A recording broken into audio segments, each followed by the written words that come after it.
What's up, boys? This is Jake, and in this video, I'm gonna go over the raw truth of my story. How I started my fitness journey, how I was binging almost every single day, napping and sleeping way too much, having low energy, being extremely depressed every single day, to eventually finding my first spark of motivation, getting in the gym, starting to stay consistent, how I actually found out how to do everything to achieve and maintain a lean, shredded physique. And if you've ever felt like you've struggled with your body image, food addiction, this video is really going to hit home and resonate with you.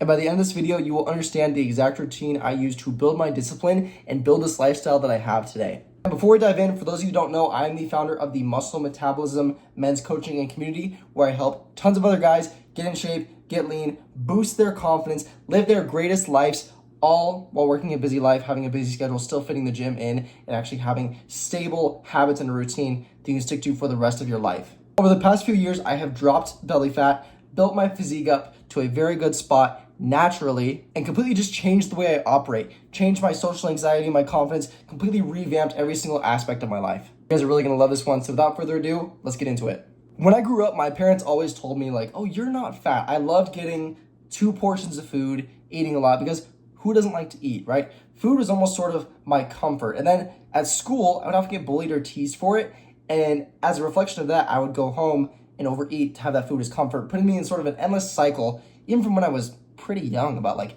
3rd or 4th grade was the first time I could remember. And then around anywhere from 6th, 7th, 8th grade, around that times, I remember I had friends, and I thought it was normal for your friends to call you a fat ass on a regular basis. You know, we were young kids, we all kind of made fun of each other, but I just felt like I was getting the short end of the stick all the time. They would literally slap my belly and call me fat ass, like with the shirt on, because if I was wearing a shirt that was too tight, you'd be able to see it. And that's what I really didn't like, because I could look skinny if I wore an oversized shirt or a bigger shirt, and that was completely fine. But when I wore those tighter shirts, it was bad. And especially when I had to go to the pool or go to the beach, I would find any reason or excuse to wear a shirt. Even though I wasn't super largely fat, I just did not want to show my belly because it was so uncomfortable. And then one of 2 things would happen. I'd either, 1, wear a shirt and just accept that, and the entire time I'd have to be pulling it off myself because I didn't want it to suck and stick onto my stomach. Or 2, if I didn't wear a shirt, anytime I got out of the water, I would suck in to make it look like I just had a flat stomach. I didn't care. I couldn't make myself look like I had abs because I literally had none. I just wanted to look like I had a flat stomach, at least to look somewhat skinny. But that didn't help the lower back fat. That didn't help the face fat. And it was uncomfortable because as soon as I got in the water, I felt like I could breathe and like actually relax myself and actually enjoy the moment, because I would be so distracted about what other people thought about me, but also what I thought about myself. Right? And this wasn't just like, oh, I was a victim and this could happen to me. I knew what I was doing was wrong. I knew I wasn't being the best version of myself. I would often not eat when I was in high school because I didn't want to look like a fat ass. I didn't like eating in front of other people because I felt insecure. So I just ate nothing, and that was fine. I thought that was like a good way to start losing weight or whatever, because I didn't know what to do. And then, as a reflection of that, I would come home from high school and binge on almost every single thing in the pantry and the fridge. I would eat multiple Pop-Tarts. I'm talking 2 packages, so a total of 4 Pop-Tarts, multiple pieces of toast with butter, multiple bowls of cereal, a bunch of granola bars, whatever just looked good, because I was just so hungry. But it wasn't because I was actually hungry. It was because I was missing something inside. I felt down on myself, felt like I wasn't being the best version of myself, and it was just kind of my way to kind of let everything out. I found comfort in just watching YouTube videos and just eating food. That was my biggest problem. That was what constantly leading me that way. And then the sugar would spike my energy. I'd feel really good, all the dopamine going, and I would immediately crash. And I had nothing else to do because I had no purpose or passion, no hobbies, nothing I was pursuing. So I would come right upstairs, go into my bed, and nap for anywhere from 3 to 4 hours. But the thing is, it's already like 3:30 or 4 p.m., right? So I would wake up around 7 or 8 p.m., knowing damn well I need to be up at 6 a.m. the next day, and absolutely ruining my sleep because I'd go to bed at like 11, 12, even 1 some nights. Be extremely tired the next day and low on energy. And when you're low on energy, your body wants to make up that energy. Since I was in school, I couldn't take a nap in the middle of the day. Sometimes I would, but I can't do that. So I would just want to eat more. You see this sort of endless cycle, because then I felt down on myself because I didn't have hobbies. I was wasting my time, didn't live a purposeful, fulfilling life. So I had low energy, so I kept eating, kept going back to the food. That was my biggest problem. And when my friends made fun of my body, I just sort of laughed it off with them. I just like, yeah, I know. Oh, fuck you, dude. No, that's not true. But deep down, it hurt. I would laugh on the outside, but I knew deep down I could be doing better, and it actually genuinely hurt me every single time. And then around this time in high school, I went to the water park with my girlfriend at the time, And I knew I was going to the water park, but I also knew I couldn't wear a shirt because that'd be weird. I didn't want to have that in front of her and have to explain that, right? Because she's like, oh, what, are you unconfident? I didn't want to look unconfident in front of my new girlfriend, especially because I was in high school and not confident in myself, right? So my game plan was this. The day before, I didn't eat any food, absolutely nothing, completely starved myself, just had water. And then that day, had absolutely nothing as well because I wanted to look at least skinny or like have a flat stomach when I went to the water park with her because I knew it was going to be a big day. So before we left, she was snacking on some goldfish. And I'm not talking like a little small bag. It was like the big carton looking one. And she was munching on it a lot. She's like, do you want some? Do you want some? Are you sure? I haven't seen you eating. Why are you not eating? And I was like, oh, no, I'm good. I'm good. I had like 7 individual small little goldfish. 7. How many nutrients are in 7 goldfish? Pretty much nothing. And it was so tempting to not have more than that 7. I wanted to just go crazy on those, but I did not. So like, you know what? I need to look good. And then when we got to the water park, guess what? I took my shirt off. I was underwhelmed. I still had a belly. It looked like nothing had changed. Everything looked like I was a little bit fatter anyways. I was so confused. I realized later now that I was holding on to a lot of water weight because my body was kind of reacting crazy because I wasn't eating. But I still had to suck in whenever we were out of the water. I didn't feel good. I did not feel confident. And it was like, at that point I realized, I was like, what am I doing? Why am I trying to do this? This is not right. And before this, I was trying some at-home workouts. I was doing burpees and push-ups and sit-ups and things like that, thinking that was going to get me in shape when it really didn't. I tried keto at that point. I tried 1 meal a day. I tried fasting, obviously, like you know. None of it was working for me. I was like, okay, this can't be right.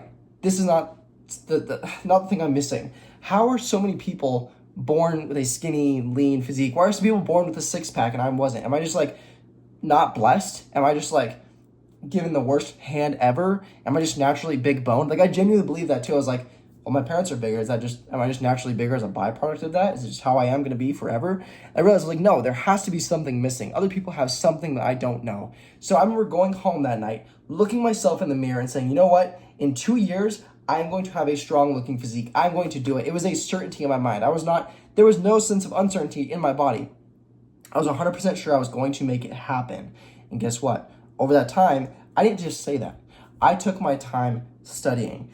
Actually, COVID happened during that time. And guess what I did? I put myself in my room and I said, you know what? Gyms are locked down. This sucks. I'm going to do everything I can to study.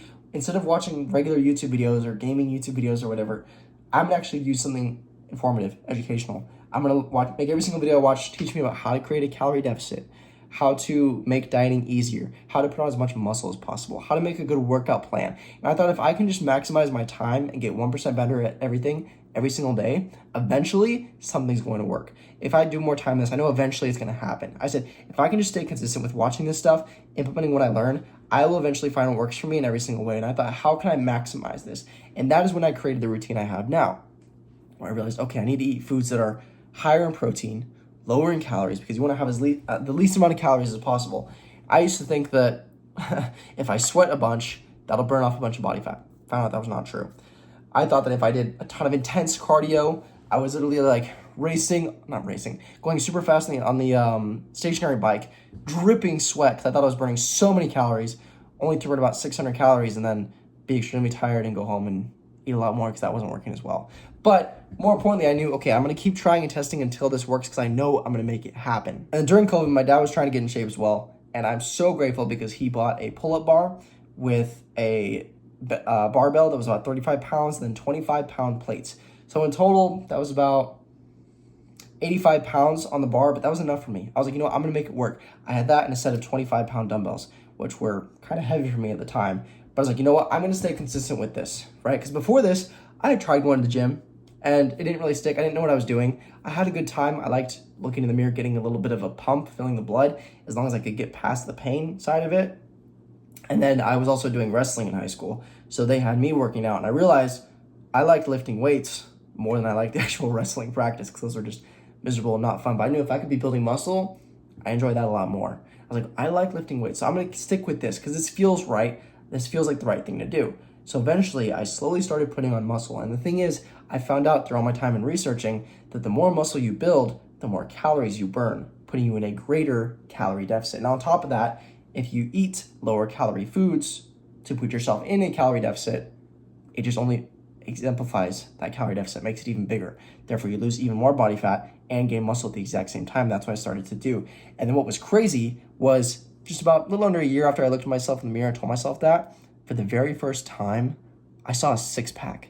I had never seen a six-pack in my entire life. Think about before when I was looking at myself and I was like, I'm just big boned. I'm just naturally big. This is how I'm always going to be.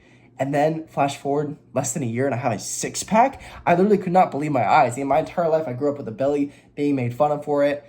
And now I had a six-pack. It was crazy. And then when I started going to the gym back when everything kind of opened up, I started to post on my story every time I went.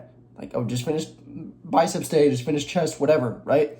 And people liked it, I assume. I posted it not just for attention. I posted it for myself to be like, I'm going to hold myself accountable, stay consistent every single day. Because when I post, I'm showing people, hey, look, I'm going. I know if I don't post, I feel like I owe something to these people because I didn't go to the gym. I didn't show them that, right? And I also, too, wanted to inspire other people to do the exact same thing. Find this joy in lifting that I have as well. Because I started to see progress, but before I saw progress, I fell in love with the process. So if you can focus on the process before the progress, you're going to make it. Because before, I was just focused on how can I get as skinny as possible? How can I get as lean as possible, as quickly as possible? And that's what led to, before, the instability, where I lost some weight, gained it back, lost some weight, gained it back, starved myself to try to look skinny when I really didn't, you know? And then as I started to post these stories, some people started to comment on them. And one of these guys was a longtime bully since like 7th grade, since I was like 13. And swiped up and said, like, one day he was like, oh, you're looking good, man. I was like, oh, cool, thank you, appreciate it. He was way bigger than me. He was like 200 pounds or something like that, and I was 155 at the time. And one of the other ones, I said something about, oh, my calves are looking swole or whatever. And he's like, you're not even close to swole, bro. Nobody at our school is. I literally have a screenshot. And I was like, okay, like I'm just posting myself to feel good, motivated other people, but okay. And then he starts to talk about me bench pressing. He's like, oh, can you bench press your body weight? And I was like, yeah, I can you? He's like, well, that's not fair to say because I'm 197, so blah, blah, blah, blah. And I'm like, thinking like, okay, dude, well, like you're fat. But I didn't tell him that, you know, I want to be nice, I want to be supportive. I was like, glad you're in the gym, right? One of these other guys, I actually never talked to this guy, but he swiped up and he told me, he was like, yay, bro, you're looking good. You're motivating me. The only reason you look this good, though, is because of the lighting and the angle. If I saw you in normal, you would just look like a normal person. I'm like, okay. But I'm so proud of my progress and, like, what I've done. Because for me, looking at these photos compared to what they were, like, way before I was even, had no confidence to even post them, I was scared to even lift my phone up and take a photo in the gym. That's how bad it was. I have one photo from when I first started, very first day in the gym, and it was so shaky because I was, like, scared. But the other people want to think about me. I didn't like taking a picture of my own body. Anyways, that guy, I told him, like, yeah, dude, I'm just doing this for me. He's like, oh, yeah, well, I actually look like just as good as you, but I just don't post it. I was like, okay, dude. I didn't ask. I don't care. I don't even really know who you are. I know he went to my school, but I didn't even know him. And he's like, anytime I would post something, he would type up and be like, say something condescending. And I just knew in my head, I was like, wow.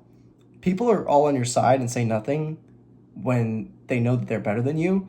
But as soon as you start to challenge that, they become insecure. And their insecurities show when they start to try to bring you down to their level, right? And that's the crazy thing. Everyone wants you to succeed until you actually do. Then they start to become jealous. I did notice that. And that was one of the most craziest parts about my own transformation. And then one of the things that actually helped me too was like I realized no one's coming to save me, you know?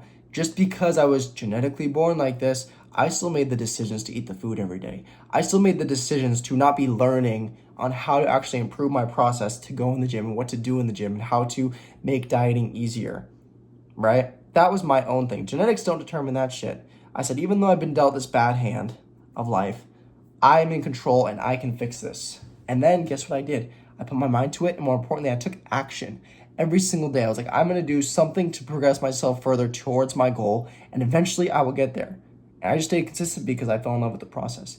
I can get better 1% every day and slowly make more and more progress over time. That's exactly what happened. So hope you enjoyed this video. Hope it gave you some clarity, some motivation, so that we know now kind of what to do, kind of the process of what it feels like to go from being skinny, fat, overweight to actually having confidence. Another thing too is like when I did start to get confident, like I could literally approach anyone in public and start a conversation, which is crazy because I had never thought to do that before because my confidence is so low. I hated myself and it showed. So I want you to build your dream physique and finally achieve the life you know you deserve. You are so worthy of it, man, bro. Like if you think about it, if I told myself back then where I am now, I would probably not believe you. I'd be like, really? How did you do that? Like I'd be so in shock, right? I'd be like, that's crazy that you did it, but like how, right? So if you want me to help you one-to-one, like I help all my clients, I'll leave a link in the description where you can book a call to see if we're a good fit, start working together. It needs to make sense. I don't just work with anybody, but if you are a good fit, we'll ask a few questions, see where you're at, see where you're trying to go. Then we'll get you on the program, get you signed up, and get you having the best, greatest physique of your entire lifetime. And if that's interest, I'll see it down there. Hope you're enjoying this video. Subscribe if you're not already, and I will see you in the next one. Peace.